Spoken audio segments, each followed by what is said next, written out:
What's up, nerds? Welcome to DNA Pow Block, DNA's all Nintendo show. Pow Block. But me and Joe used to. I'm one of your hosts, Corey Dirrig, and alongside me, well, it's a normal occurrence now. My friends from World 1-1 podcast and part of the DNA crew by default, Edward Varnell and Adrian. Hello. Hey everybody, what's up? So glad to be doing another Pow Block episode. Yeah. You know why? Because Why? I love the topic today. Yeah. Ooh. Yeah, we've got two topics for you today. First topic is going to be how Mario has stayed relevant for 30 plus years. And the second topic is the Wii U's generation in review. Now I know there's a couple games still coming out for it. You know, Super Mario Paper Mario Color Splash, Zelda, obviously. But the meat of the Wii U's life cycle is over, and these are kind of like swan songs. So They will be supported in 2017 with more games. So we'll see. we got a robot, Edward. Yeah. Oh, Robo dang it. Eddie. Robot Edward. Okay, I'll be right back. All right. So how Mario has stayed relevant for what is it now? Like over 30 years now? Yeah, like 31-ish. Yeah, I think so. It is a very good question, but I think Mario is one of those. It's like Mickey Mouse, really. It just except on video games. Anything you put out on Mario instantly sells well, and it's recognizable, and it's just great. So generation after generation, people still grow up with Mario, even though like most kids this day, they like their Call of Duties and they like their Battlefields and whatnot. Still, they know who Mario is, and I think there is something really magical about that. Yeah, I kind of feel like Mario stayed relevant because of all the amazing games that Mario keeps appearing in, and like, I really think he's still relevant because of the awesome Super Mario Brothers movie that they made. But I think he's easier to market, and his games have appealed to everybody. So, as a kid, you feel accomplished making your own Mario level from Super Mario Maker, or actually being a Mario game, while parents are finding out that the Mario games are kind of hard when you're trying to 100% the 3D ones. yeah, I mean, even Super Mario World is hard. Like all these, like here's the thing. The Super Mario games since Super Mario Brothers have been so good at teaching you how to play their games without actually telling you what to do. Like you look at World 1-1. There's a Goomba coming straight at you. If you don't jump over that Goomba, you're screwed, right? And that teaches you how, the jumping mechanics and the different things you can do with the jump mechanic alone. And then you get to the spaced out platforms that you need to sprint. Well, it doesn't tell you how to sprint, so you have to figure that stuff out. And if you don't sprint, some of these jumps you're not gonna make it. I just feel like over the years, each game, we moved to Mario 64.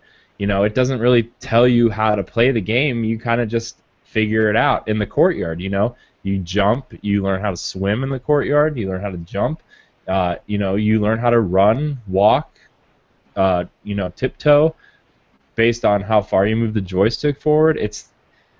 Mario just has this. He just keeps evolving, and the games keep getting better and better. Even the new Super Mario Brothers games are great at feeding you information on how to play the game, and then progressively add new mechanics adding the new mechanics to the old mechanics to make a more challenging level is just the way Mario games have always been, and that's why I think Mario stays relevant. Yeah, he's easy to market because he's a universal type character. He's not not aimed towards kids. He's not aimed towards adults. He's not a mature character. He's just a universally he's universally easier to market.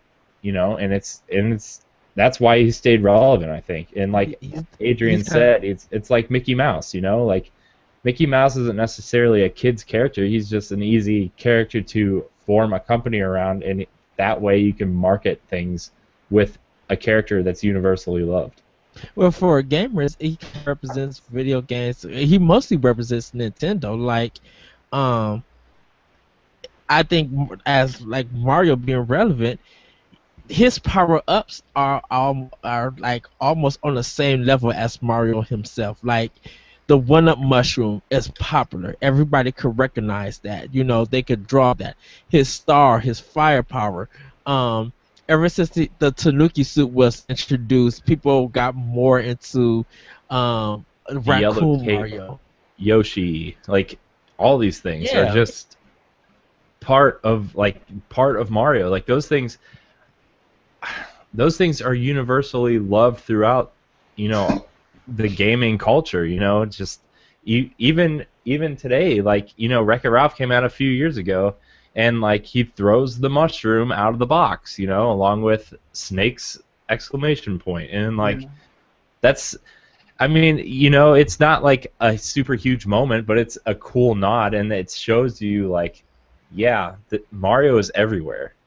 it, So it's kind of it's kind of describing good and evil. Like if you want to tell somebody what would represent good, it would be Mario. If you want to see who represents evil, it will be King Koopa slash Bowser, depending on, because you could easily explain to a kid what good and evil is using Mario and Bowser. Like to have a good Mario game, just you don't let gotta them play have. Donkey Kong Jr. Oh goodness. Yeah. No, but you know, like other than that, like the entire Mario universe as a whole, it's something that is so well established in pop culture right now, right? Just like you guys said, the power ups are very recognizable. Yoshi is another like good example, right? Like everybody knows who Yoshi is, everybody knows who Bowser is. Even my niece, she likes playing on her iPad. She's not a gamer per se. She just like plays with her iPad and watch some cartoons here and there. But she grabbed like a piece of paper and she drew like a triangle with three triangles inside. And I was Mhm. like, "Where you got that from?" And she was like, "That's Zelda." And I was like, "Yeah, actually, that's very." This was, a couple of years ago. She was still kind of like a baby back then. But I was very impressed. And then she grabbed like another piece of paper and she drew a mushroom. And she said like, "That's Mario." And I was like, "Man, that's amazing how." I think she was like 5 or something like that, right? Like this 5-year-old, like I haven't really introduced her into games yet because I don't spend a lot of time with her, but she knows that like the brand recognition, it's so big, it's so strong that she knows, hey, mushroom is from Mario, and she knows it's red as well, right? Like the red one is the one that makes him go boop, boop, and grow up. The green one makes a different sound. That's what you said. Makes a different sound, and then one up appears on top of Mario. So it's just fantastic how Mario doesn't matter which generation you're from, you know him, you know the universe, you know the characters, you know the power ups. And World 1-1 again, it's an excellent example of like very intelligent game design, right? Like that was one of my first classes when I was studying game design. How the game teaches you everything you need to know in that one level, and nothing else. You don't need to learn anything else besides what's there in that level. How you run and how you jump. That's about it. The power ups, oh, that's an extra thing that you didn't know, and that's really cool. But it's not like you need the power ups to beat the game. Of course, it will make things easier, but you don't need them. And it's just brilliant how throughout the years Mario has appeared on many spin-off games. Some of my favorites again, like Super Smash Brothers or Mario Kart, some of my favorite spin-off games from the Mario series. They don't have to like they don't have to make you spend half an hour or an hour or many more hours in the tutorial explaining you how to do things. You just know by playing their games, and I think that is really the big reason why Mario is still relevant today. Yeah, and plus Mario is funny at times. Like the way they use him in the Paper Mario series, the way Bowser Inside Story is still one of my favorite comedic games of the Mario universe. It's just completely funny, and a lot of people don't realize that Mario alone, like his games, kind of kind of changed video games in general. Like if we talk about 3D control and cameras, we always go to Mario 64. If we talk about arcade racing games like go kart and stuff.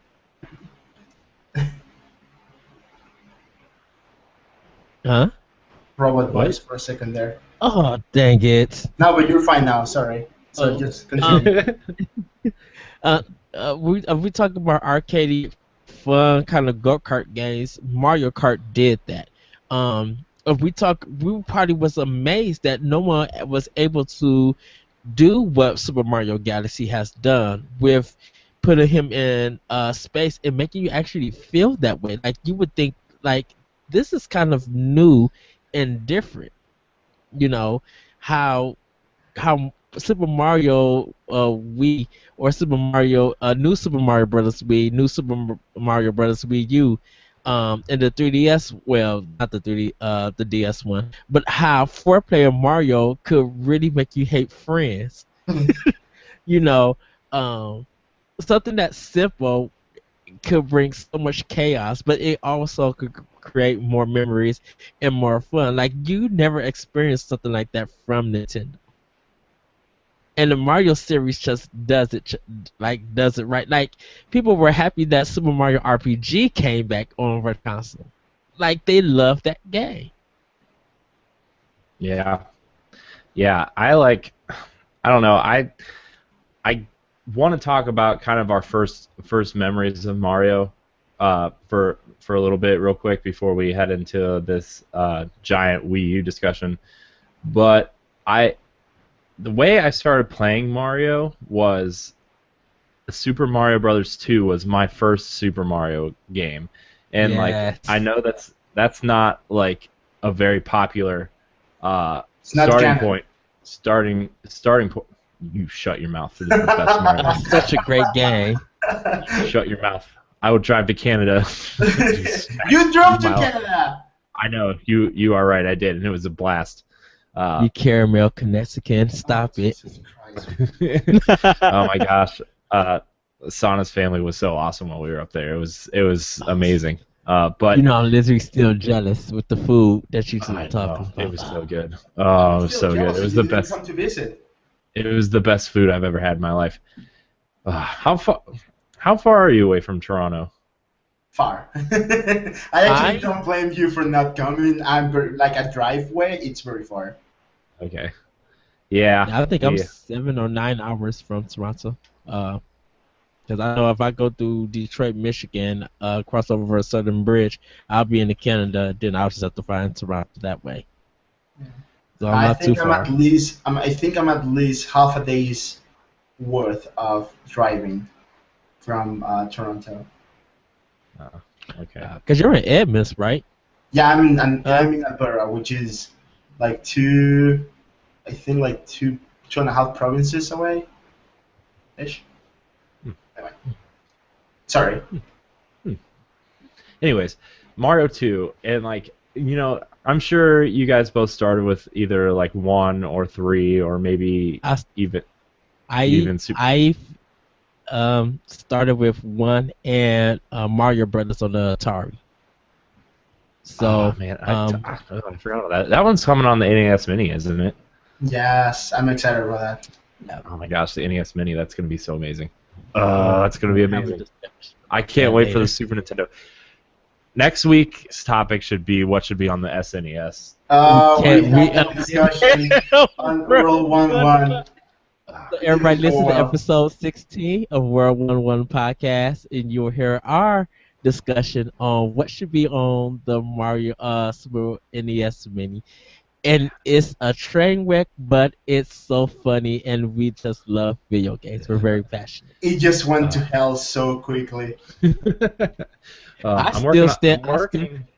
I'm working on still getting stand World by- 1 on the website.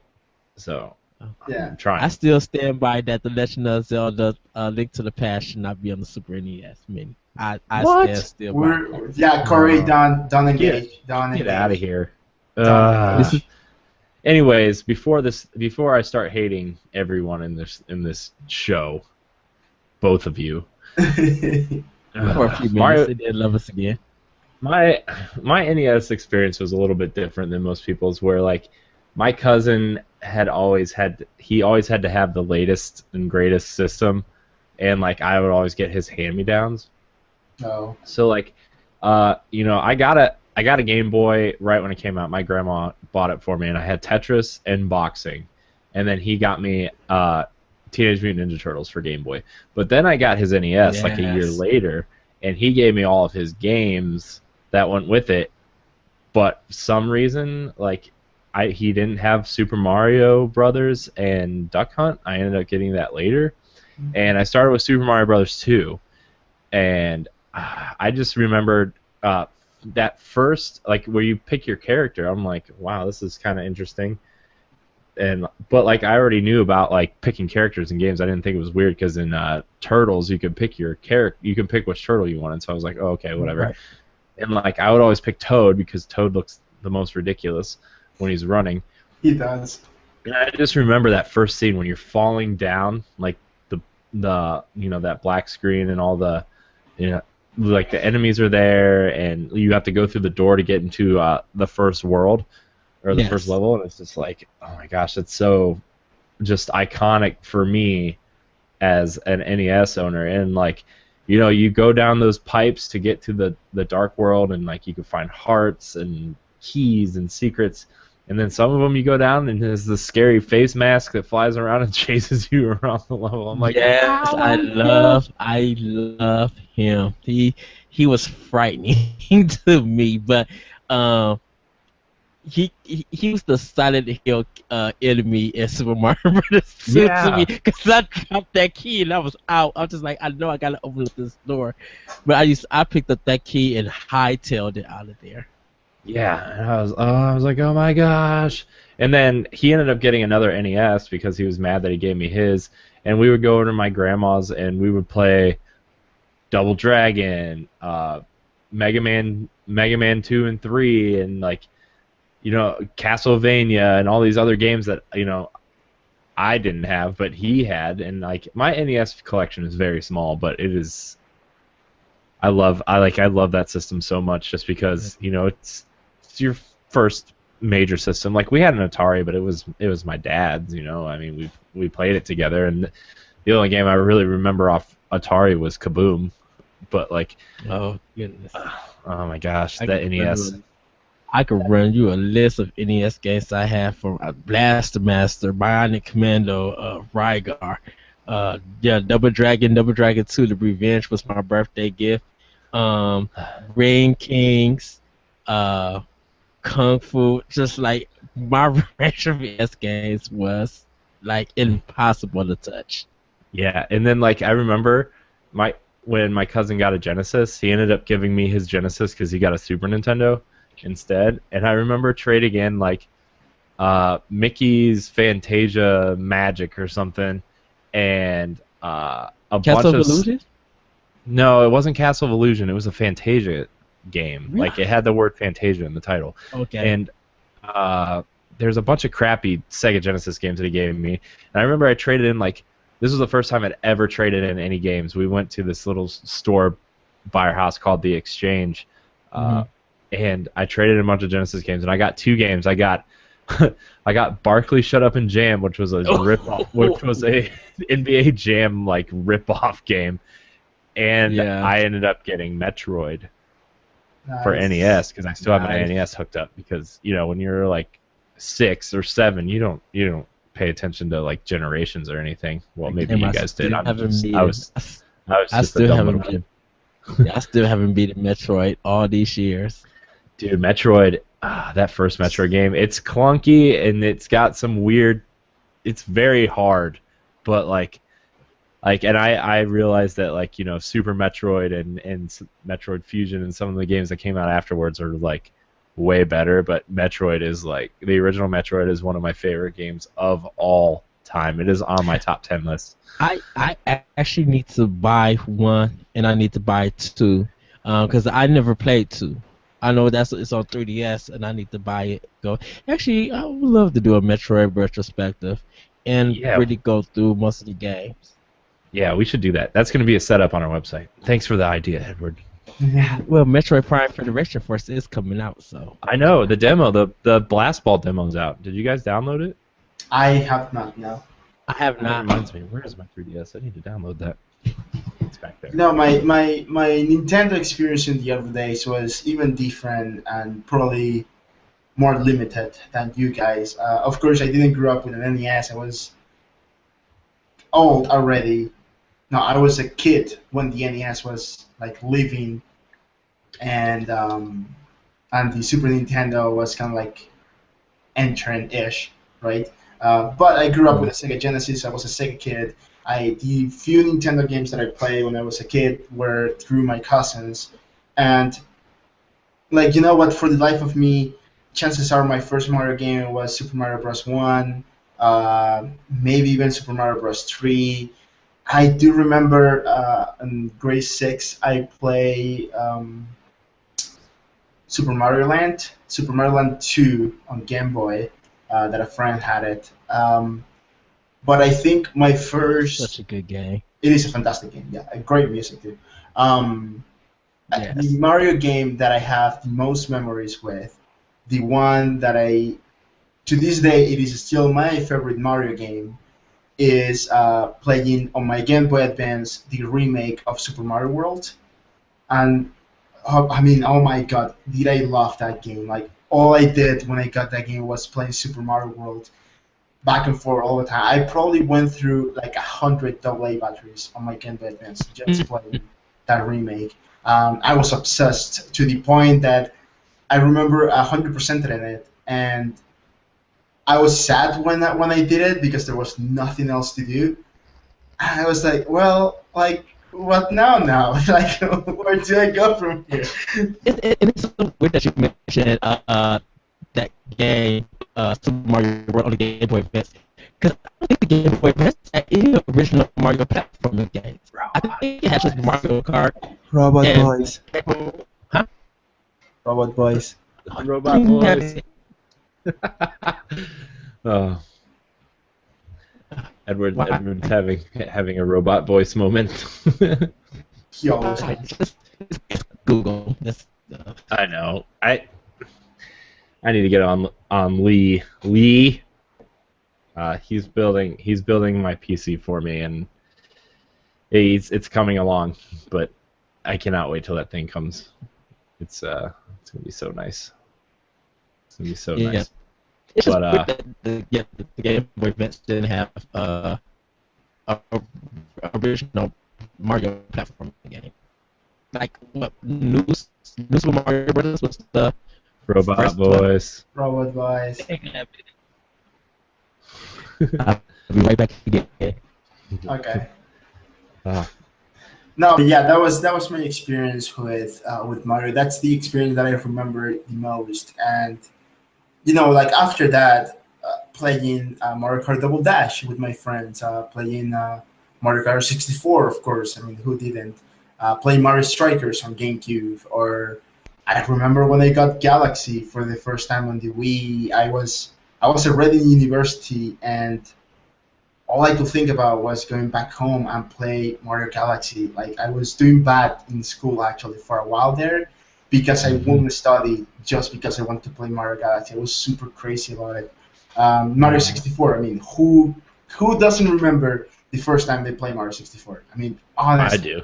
I didn't even open my I think I told this story on the show before, but I remember when I got my N64 and I opened Super Mario 64 and I didn't even open the rest of my presents till later that night because I wanted to get playing that game because I had seen it at Toys R Us and they had that demo that was like a 15-minute demo or whatever, and then it would reset and it was, thank you for playing. It was just like, oh my gosh, I just You know what? That's There's something funny about that, though.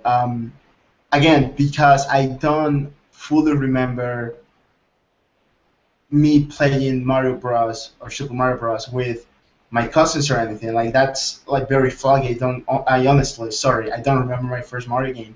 But like, I didn't get the fact or how big it was that Mario was now walking on 3D, that he was a full 3D character, that platforming was a whole new thing, and that he was talking too. Like in my brain, like I didn't process that until way later in my life, where I was like, oh wait, Mario didn't always talk. Like that was something that was added later. Like, I mean, what? Like it was hard to understand after a couple of years playing Mario 64 that was a thing that was new in this game, and it was just like mind breaking. That's if you didn't know the Mario had a cartoon. Yeah, like I remember watching the Mario Super Show and him being like super New York Italian guy, and then you go to Mario 64 and he's like super regular Italian guy. And I'm like, what? Hold on. Yeah, it took me a minute. It took a minute for that switch to flip. That I was like, oh, okay, Nintendo is like kind of changing the way we view Mario after that awful Mario Brothers movie, and then like because Bob Hoskins had that terrible New York accent too, and I was like, oh, okay. So yeah, and you know what? Like I do remember watching the cartoon, and of course I watched the movie when I was a kid as well. But even so, like none of that really settled on my brain until later. Yeah, I remember watching the Super Mario live show and then watching Zelda on Fridays. They did Super Mario World on NBC on Saturdays, and I lost my mind when I seen Super Mario Bros. 3 on the Wizard. I remember the first time I saw like Super Mario 3 was in Three Ninjas. Oh wow! Oh yeah. Because I was obsessed with Three Ninjas for a long time, and like this was like right before Mario 3 came out. Three Ninjas had come out on like VHS, and I was watching. Which one were you? Oh man, I thought I was Colt, man. Colt was the best. Yeah, yeah, that's hard to say. What about Surf Ninjas that had the Game Gear? Oh, I know the time Game Gear and those like, oh my gosh, that's the only reason why I got a Game Gear was because of Surf Ninjas. Like that is the sole reason I got a Game Gear, and I regretted it. That was like, can I have my Game Boy now? I used to play Mortal Kombat on Game Gear because my best friend. And then they made a Surf Ninjas game for Game Gear, and it was terrible. Terrible, yes. Oh my gosh. Oh man. Before we wrap up the Mario topic, well, I guess it is kind of wrapping up the Mario topic. But speaking of Sega, did you see that new Sonic game that's coming out? I think we talked a little bit about it on DualShock, but oh my gosh, the game looks cool. Yeah. While we was talking on DualShock, I watched it and I was just like, oh, okay. I hope it's good. Right. I hope it's good. I really do. Any final thoughts on Mario and how he's still relevant before we move on to the Wii U? I don't know what they have. I don't know what they have planned for the NX, but I really cannot wait to see where they take Mario.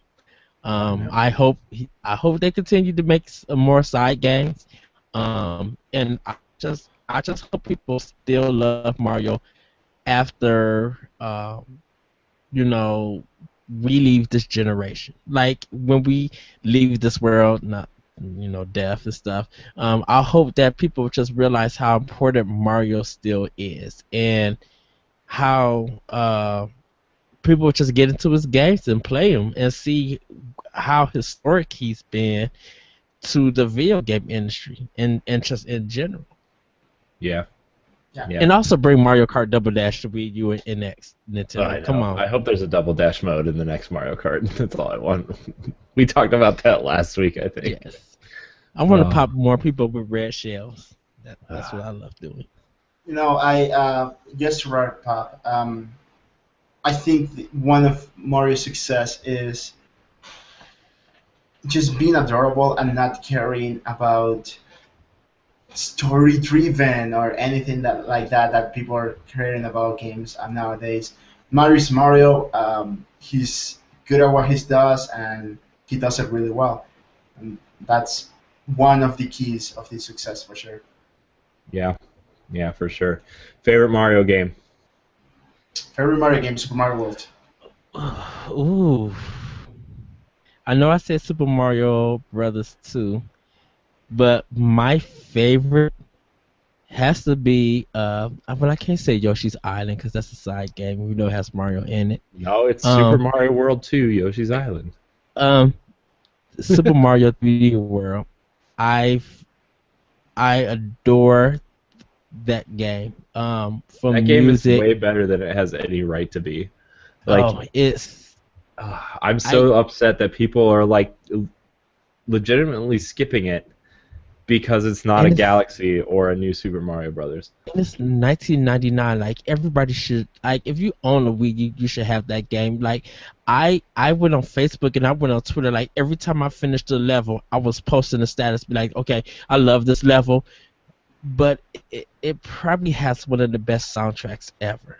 I love the NES and the Super NES. Like I love all the Mario games, but I was just like I would go to a live concert if they played the whole Super Mario 3D World soundtrack. I would pay $100 to hear that. Yeah, that game is man, that game's great. Adrian, what's your favorite? Super Oh, Mario you said World, Super Mario hands World, down. right? Yeah. Uh, That's for 2D. If I were to say one 3D game, I would say Galaxy for sure. you guys are putting me in a pickle here. We busted our butts to get that video game book club ready. that Super Mario Galaxy discussion is amazing still. We were Well, hold busting our on. tails. Quick question though. Does Paper Mario count in the Mario games? Yeah. Yeah. Yeah. Okay, then I'll put Paper Mario 64 first, and then Super Mario World. Thousand Year Door would be better. I'm not far into a Thousand Year Door to just say that out loud. So I'm just gonna put 64 because I played that game many times. I'm playing it right now, and it's wonderful. And I did enjoy the Wii version. Super Paper Mario, like that version. That one was pretty nice. I enjoyed it. Oh, Right. What man, about you, what's Corey? Favorite Mario game? I don't know. There's so many good ones. I It's would. probably gonna be Mario Brothers 2 because that was the start. No. Well, it's in my top three for sure. But I think like Super Mario 3D World, it's gonna go 3, 2, 1. Super Mario Brothers 2, Super Mario 3D World, and Super Mario 64. In that, like 3, 2, 1. I'm gonna have But to you say said it. What? but you only have to pick one. I know Because it's gonna be Mario 64, and like it's so hard because it's like picking a $5 bill and then a $5 bill from like 5 years ago. Like I don't know. There's so many great Mario games. Like I love Super Mario 3 for specific reasons, and I love Super Mario World for specific reasons. But like the three that stand out to me are just Mario Brothers 2 because it was my first Mario experience, and then Mario 3D World because it's the most recent one I've played and I loved it so much.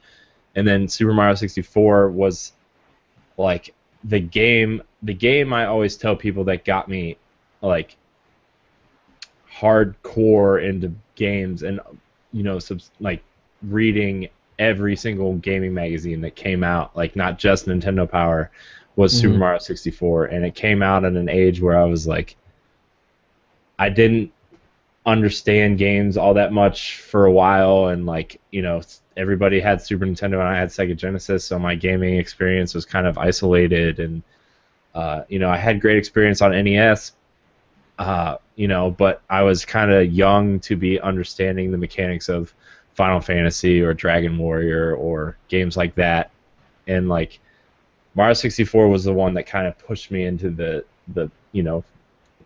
3D world. yeah. So Uh, yeah. can So can I and can I mention Super Mario Sunshine? I think it's one of the GameCube's greatest games on that system. I know everybody say Metroid Prime and Eternal Darkness and stuff, but Super Mario Sunshine Twilight with the Princess.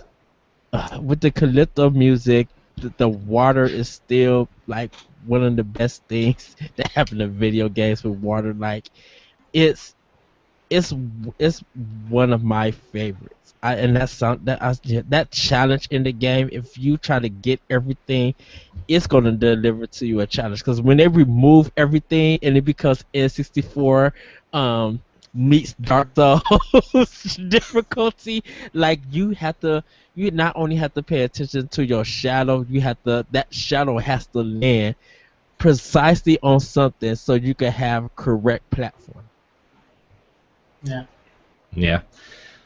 GameCube, I guess this is a good transition, kind of, but the GameCube and the Wii U have a ton of similarities for me, including the fact that a lot of their games were sort of experimental, a change of pace for their franchises. They gave us, both those systems gave us great games and great new franchises like Pikmin on GameCube, and then moving on to Splatoon on the Wii U. Great experiments that turned out to be fantastic. Pikmin is still one of my favorite Nintendo franchises that I think is severely underrated and severely under talked about. I think it's a great way to.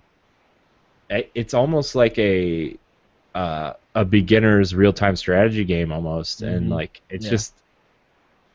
it's one of the best things to come out of Nintendo in a long time, in terms of new franchises. So with that, we're gonna jump into our Wii U generation discussion. Now, Adrian, I know that you don't have a lot of time left, so if you just type in when you're ready to go, when you need to go, just type it in the chat.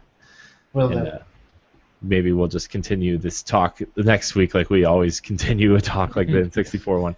But our generation in review, Wii U, severely underappreciated console, I feel like. Yes. Yeah, had a lot. The one thing that I love the most about the Wii U, it's just like the GameCube. The games are gonna worth so much money in a couple of years, and it's gonna become a very important collector's items in Nintendo history.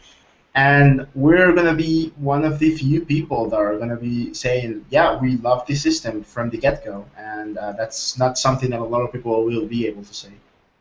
Yeah, I bought my Wii U on day one. I went in, I pre-ordered it from GameStop because I thought that, every time a new system comes out, there's like a line out the door and there's people waiting, and I didn't want like a Wii situation again where me and my cousins stayed out all night waiting in line at a Toys R Us to get one on launch day, and I pre-ordered it, and there's like 10 people there to get this system. And I was kind of like confused. I was like, this is a new Nintendo console. Where is everybody? Like, get in here. There's this greatest machine alive coming out. And like I got New Super Mario Brothers U, and I got Darksiders 2, and I got Nintendo Land, which came with the console. So yeah, my mom actually bought it for me for my birthday, and I actually busted out in tears on Optional Opinion straight live during the recording that I had a Wii U. Like, it was so unexpected, and ever since I got that system, I'm just amazed at what's been done on it, and the games that I play on the system. Like, I still think that Bayonetta 2 is better than Shovel Knight, but it produced a lot of great indie titles. The controller is not only a good TV remote when you can't find it, I but know. it feels so comfortable on in my hands, and I love kind of like watching YouTube and Hulu and stuff on there, putting it like my headphones on, and being able to see this content on the screen without having to be interrupted by anybody or be using the TV stuff. Yeah, Oh, Adrian, I don't worry because I bought think Shovel Knight on Wii U when it came out day one. I feel like I played all of New Super Mario Brothers U on the gamepad because it was so convenient. It was so cool, and Yeah. like, and I played most of Assassin's Creed 4 Black Flag on the gamepad. It was like the greatest thing I've ever had. And then like PlayStation tried to do it with the Vita, but it wasn't as good because let's face it, the Vita is kind of it's okay. It's all right. Shovel Knight is great on Vita though. Also, It's the only good beta game. Persona 4 is. Good. That's no, that's PlayStation not 2 good. game doesn't count. Yeah. Anyway, no, it's interesting when I really think about it. The Wii U was probably the first Nintendo console on which I had money to buy on day one. Um, that I had money to buy on day one because I was working. However, like I didn't know anything about it when it first came out. I miss like the last couple of E3s Hmm. before. It was just I had a time on which I was transitioning between many things. Had a lot on my mind. I had a lot on my plate, and I kind of like moved away from video games. Probably the darkest time on my life, on which I wasn't gaming or anything. I was just school, work, and just dealing with personal stuff. So I remember one time a store here was closing in Canada. Target had bought Sellers, which was a retailer here, and they were just like selling everything out. Everything out. It was going away. And I remember going to the store, and I got a brand new Wii. Right, I got a brand new Wii again because mine had broken for like $50, something like that. And it was the old white one that was backwards compatible with GameCube and it still had the ports. So I knew that was rare, and I was like, yes, I need one of those. So I got that for $50, and I got a Skyward Sword for like $15. So I was like, man, just like 65, $75, something like that. And I just had like an amazing haul, and I'm going home right now, and I'm going to be playing games. And I remember going to EB Games later to pick something. I don't remember what it was exactly, but I went to EB Games to pick something, and the guy was like, "Oh yeah, by the way, the Wii U is coming out next week. You can just put like a $50 deposit and blah blah blah, all that thing." And I just dismissed it. I don't know why. Like I didn't know what the Wii U was, and I was just very happy that I got a Wii again. But I just totally forgot about that. However, I remember after that, when it actually came out, I started reading more and stuff like that, and I was just like, man, this thing looks amazing. Like I want to play Nintendo Land, and I want to play all these really cool mini games that they're showing. Darksiders 2 was another thing that looked amazing on Wii U, and I was like, I don't know what this game is, but I want to play it. But now I didn't have the money because of that, right? Because I had one in a Wii and I had to pay some bills and stuff like that. And I was just like, oh, now like I missed my opportunity to buy a Nintendo console on day one, and I'm missing that, and I'm very disappointed. However, when this beautiful title got released, was when I got my Wii U. I got the Did you get Hyrule the Zelda edition. one? Yeah, the Hyrule edition, The Legend of Zelda, the Wind Waker HD Wii U, which has a beautiful gamepad that has the Triforce in the middle and helium written on the side. It's just beautiful. And I got that, and man, was I happy when I got it. Adrian, I could just mirror you right now. No, it was. Yeah. I actually was so almost happy. traded in my launch Wii U for that Wii U just because I wanted the gamepad. And like my GameStop actually has 2 used ones. I've been trying to get friendly with them to see if I could be like, hey, can I just have the gamepad, because the console looks the same, right? It's the console is Yeah, still. the console is the same. It's Yeah, just like I was saying. I was like, can I just bring my gamepad in here and get one of those ones? Just swap them out. Just swap them just out. sleep him at 20 or something like that. If they do a blue Wii U for Breath of the Wild, I might just double dip and get it. Just be like, you know what? You think they will though? You know, that I is mean, that the is a Wii- good. That The is Wii a was good. so different because it sold so much. Like then they produced different colors, but the Wii U didn't sell very many consoles comparatively. That is a good question though. I was super disappointed when I heard that there was a Marker 8 edition for the Wii U, and I was just like, that's dope. Like it has the game inside and it has the steering wheel and whatnot. Man, it's probably gonna be a red console. I was like super into it. When it actually came out, it was just like the same regular console, but it had the game and the steering wheel. I was just like, hold on, no, like. I mean, why didn't you paint it red? Like, it would have taken long to do so, and I think it was a missed opportunity, to be honest. Same thing with the Splatoon. Like, why didn't you have like just like a bunch of splash marks? Yeah, I know. everywhere on I the was thinking the console? same thing. That would have Like- been dope. Yeah, I know. They could have done so many cool things this generation, especially because, like, even like Super Mario Maker, like they could have made like a bot, like a Oh goodness, I would want to. some 8-bit sprites on top of Oh it, like, yeah, exactly. or like I Mario want a Kart could have yellow had Wii like U now.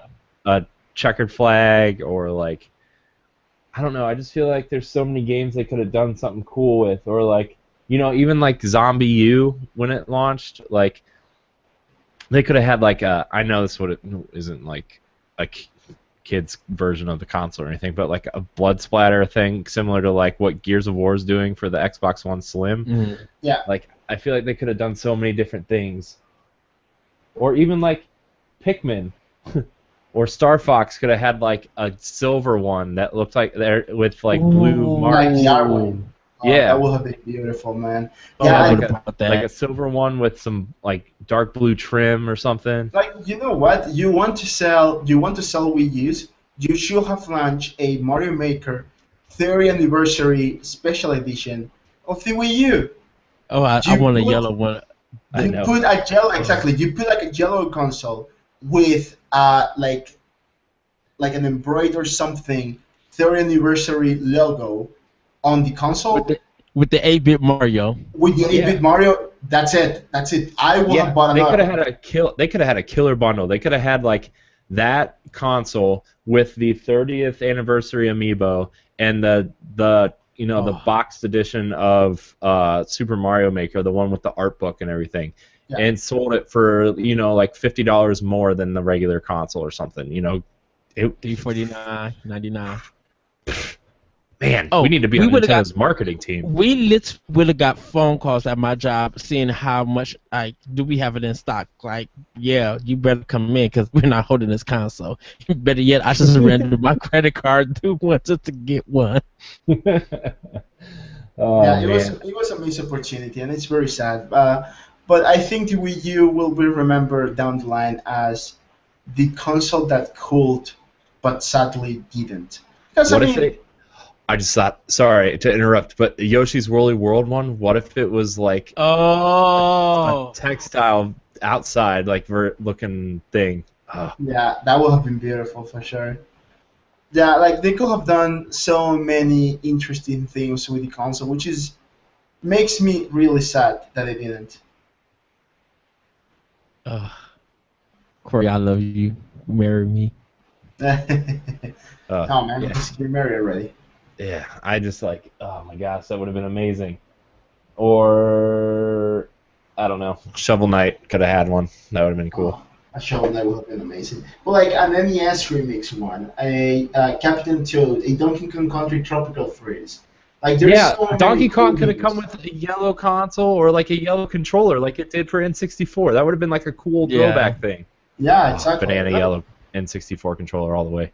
There's so many missed opportunities for sure, and it's sad and it's disappointing. However, I had tons of fun with my Wii U. Again, I have a collection here of games that I just showed a while ago. I have physical only. I have Wind Waker HD, Shovel Knight, Mario Kart 8, Super Smash Bros. For Wii U, Bayonetta 2 and 1, of course. Rodia the Sky Soldier, don't judge me. Sonic Boom, don't judge me. Wonderful 101, NES Remix Pack, Hero Wars, Watch Dogs, Captain Joe, Donkey Kong Country Tropical Freeze, Nintendo Land, Wii Fit U, Pocket Tournament, Tokyo Mirage Session Sharp FE, and that's not even counting the digital games that I have on my console. All the cool little indie games, all the cool other eShop games. eShop games that I got, all the amazing lineup of virtual console stuff that I have on my Wii U as well. There's so many DS games, like even still compatible with Wii games that they put on the system. Like they expanded. Like I tell people, the Wii U became almost like 8 systems in one. Yeah. I wish the one thing about Wii U I wish they would have cleaned up a little bit was the virtual consoles, the eShop. I feel like their store is a little disoriented, but like there's so many games on the virtual console. Like it's just this Nintendo. Like I always said, like when the Wii came out, I was like, whatever they make next, which ended up being the Wii U. What if they launched like a virtual console box alongside it that was like $100? And like, because that's kind of what the Wii almost ended up being, at least for me. Like I probably have 120 games on my virtual console on Wii, Right. that I just transferred over via SD card and watched a little Pikmin carry all my games over. It's awesome. Yeah, and so. you know what? Like something else. Yes, we did talk about the gamepad and how the off-screen TV play is one of the greatest features ever. Especially when you have like a girlfriend or something that wants to watch something else and you just want a game, you can just use that instead. The Pro Controller, it's one of the controllers that I've loved the most in recent years. It just it feels great in your hands. It has a great grip. Everything is laid out exactly where it's supposed to be. The D-pad is amazing. Most consoles nowadays have an awful D-pad. The D-pad on the Pro Controller is just great. And the battery life is Nintendo's patented D-pad. Exactly. Right. It's just fantastic. It's that like as I do have a couple issues with that controller, like the sticks. I don't like them both up high like that. But everything that you play on Virtual Console and stuff, like the button layout and everything, is exactly where it's supposed to be. It feels so right. Yeah. Especially when you're playing like Super Nintendo games. Like I've been watching Game Informer's Super Replay. They do the show called Super Replay where they play through old games, and like I was watching the Super Metroid one, and it made me really, really want to go back and play Super Metroid. So I re-downloaded it on Virtual Console, and like I played probably a half hour of it, and it just feels so good. It's almost honestly like playing a Super NES almost, like the way the buttons are laid out and stuff. It feels so good, and like the emulation on the Virtual Console games for the most part is pretty spot on. Spot on. Yeah. There's a couple standouts though, like Super Castlevania 4 on at least the Wii version is kind of like it needs some work, but like most of the first party games are just like spot on. It's very weird, how people feel like the Wii U was underwhelming. I feel like, it was kind of dangerous to see Nintendo even touch HD. Make you feel like, dang, I'm like, we play HD games, but the way that they use our art style, and this looks really good. Like, if you look at Bayonetta 2, you'd be like, crap. Like, why was a system that's supposed to be underpowered able to handle a game this beautiful? Yeah, and like we forget, like this is Nintendo's first HD console. Like the whole beginning of the generation, they were learning how to do HD. Pikmin 3 would make you pause the game and just look on how gorgeous I it can't is. tell you how many times I would just stop and stare at the fruit in Pikmin 3. Oh my goodness, that game, like, it makes you really be like, yeah, it looks like y'all just took a GoPro camera and just stuck it in somebody's like garden and took pictures. Like, it looks so good. Not to say that what a Metroid game would have looked like on Wii U, like built from the ground up. Like, if Retro Studios or whoever took him of a Metroid game for Wii U, it probably would have looked almost one of the gorgeous games on that system. Like, Yeah. see, to see Mother Brain in HD if they brought her back, I mean, probably and they would just drop my teased jaw. that. They teased Metroid in Super Smash Brothers so much. Like, there's 2 versions of Samus in there. There's multiple Metroid levels, and I'm just like, I seriously, like, because Metroid is, it just, I want to see an HD Metroid so bad. I don't even care if they do, like, I would love to see Retro do the Donkey Kong Country Tropical Freeze treatment on a Metroid game and give us a, like, fully 2.5D Metroid. I would kill for that. I So think Retro, please redo Metroid Zero Mission and make it HD, so I could just like lose my mind and buy like all the copies. like I think a 2D Metroid in the style of like New Super Mario Brothers or Donkey Kong would be amazing. And Retro already knows Metroid super well from doing Metroid Prime, and like the Donkey Kong Country Returns games are, I think they're kind of underappreciated. I don't think they're quite as good as, you know, the new Super Mario Brothers games, but I think Tropical Freeze was awesome. Oh I think it yes. was awesome.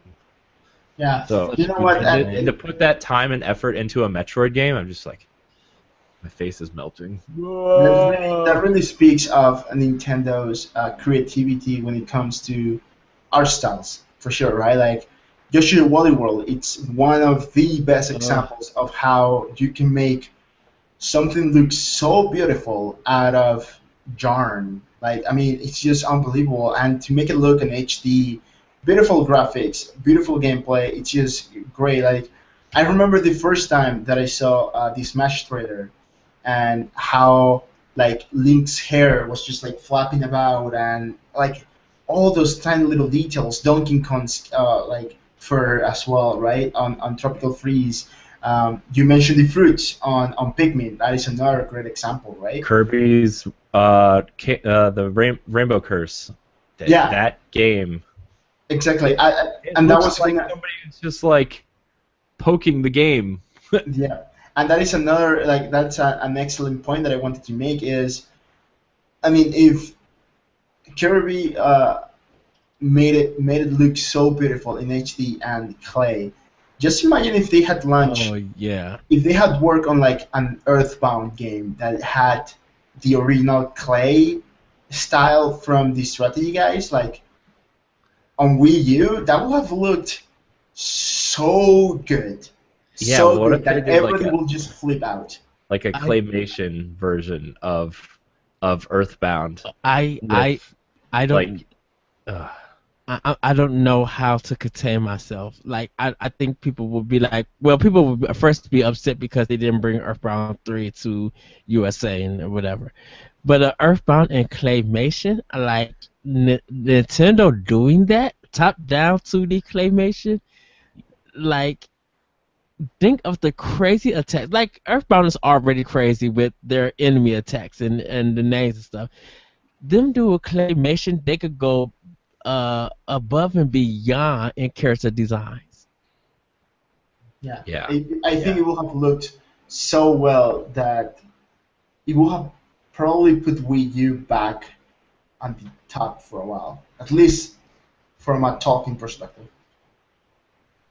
Yeah, I feel like Earthbound with the claymation, and then you use the textile stuff from Yoshi's Woolly World as their like clothes, or like, you know, the even adding the realistic world that Pikmin has in there, or like, you know, just to put that in there would be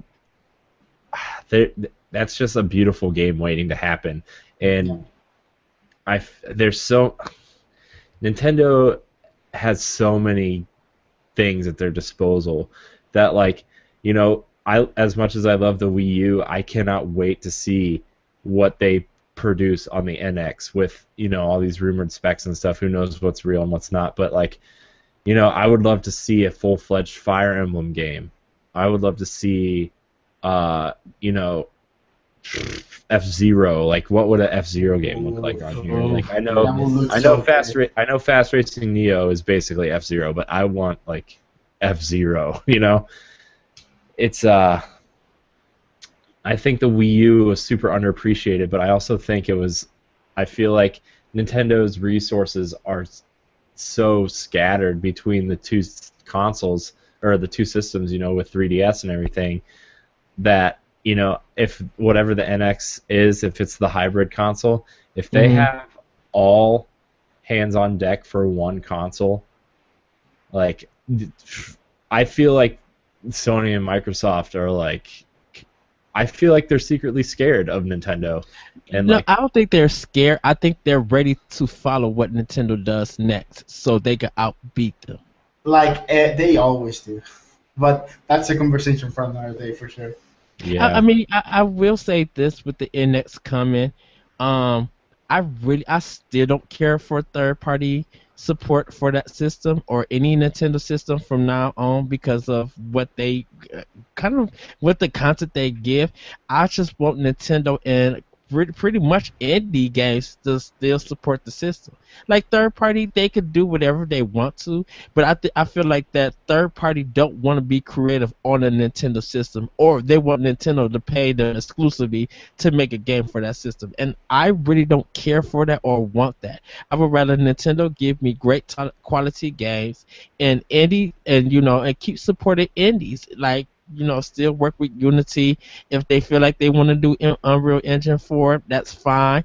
Probably implement Square Enix engine that they're using for Final Fantasy 15, the Lumina or something like that, or whatever engine that they call that.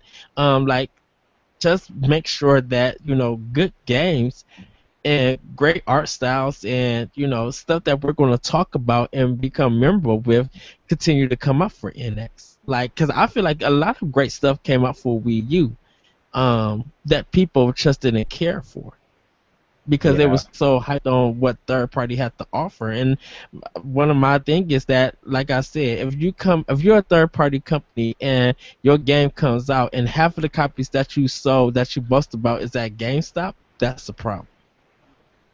Yeah. Hey, as long as we get Metroid Destiny on NX.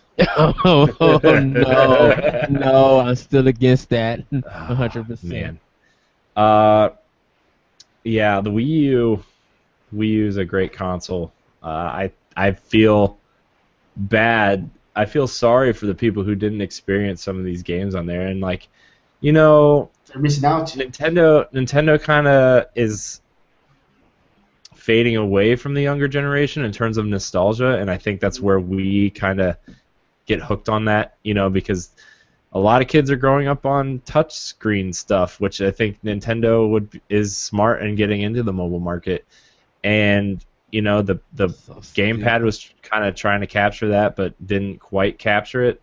But even people our age that have written off Nintendo because of what the Wii was, and now the Wii U didn't sell well, and they were just like, well, I'm not going to buy a console for just Nintendo games. Like, yeah, you should buy a console for Nintendo games because they're some of the best games on the market. And like, right.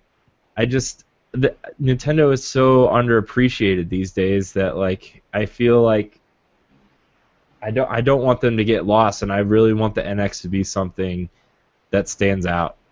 I think people are puzzled on why Nintendo is still in the business and still successful, and pretty much why people still talk about them. Like, I think people feel like, Nintendo is a system that just makes stuff for that cater to kids. No, Nintendo makes great quality games, and you get pissed off when people talk about them in a positive way.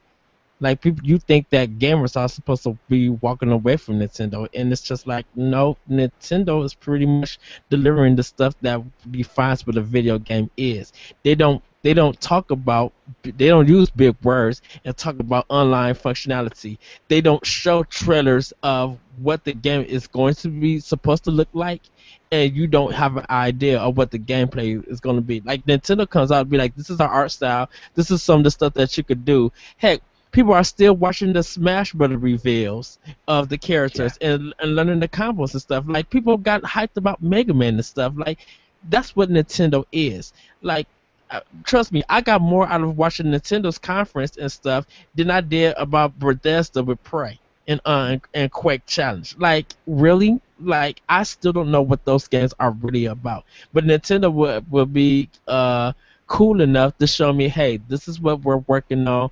We're going to talk a little bit about it, and this is the fun stuff that's in the game, and that and the stuff like that sells to me.